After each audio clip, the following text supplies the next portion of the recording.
"There's no place for you here," my son-in-law said to me at Thanksgiving.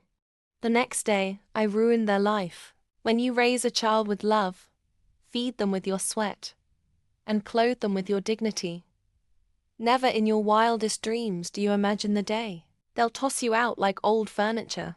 But that day came for me. And oh, how I made sure it was a day they'd never forget. It was a cold autumn evening in Seattle when I arrived at my daughter Lily's house.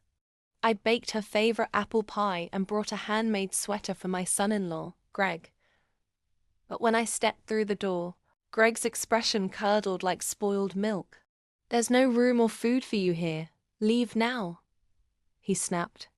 I thought he was joking, until Lily, my own flesh and blood, picked up a paper plate of leftovers from the floor and said, "That's all you're getting, Mom." My hands trembled. My throat burned. I left quietly, clutching my half-sliced dignity and my pie. But I didn't cry. Not yet. Because by dawn, I had a plan. See? Lily and Greg didn't know that the beautiful Victorian house they lived in was still under my name. When I retired, I let them take over the payments. What I didn't tell them was that I never transferred the deed.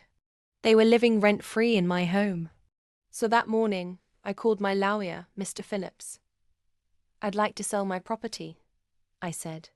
By evening, the for sale sign was planted in their yard like a sword of justice. When Lily called, her voice was trembling.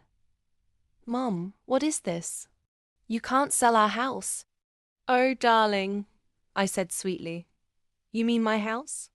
The next week, as they scrambled to find a new place, I watched from my car as the realtor led in potential buyers. Greg's face turned ghost white when he saw me step out of the car in my Sunday best. "You can't do this," he shouted.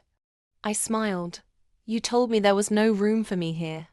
I'm just making space for someone who'll appreciate it." The house sold fast cash offer above market price. The best part? The buyer turned out to be a local shelter for elderly women. The same kind of women abandoned by their own children.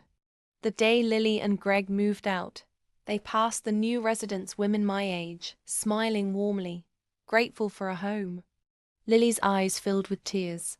Greg didn't even look at me. I turned to the women and said, "Welcome home, ladies. There's plenty of room and food here." That night, as I sat with them around the fireplace, sipping tea, I felt something powerful peace. And just as I bit into my slice of warm apple pie, I thought, karma doesn't always need to knock loudly. Sometimes it just turns the key you forgot you gave it. So to anyone watching this, never let anyone treat you like leftovers. You are the feast.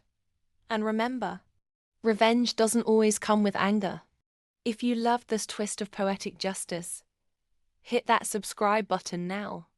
Because on this channel, revenge is always served with class, style, and a touch of sweet satisfaction.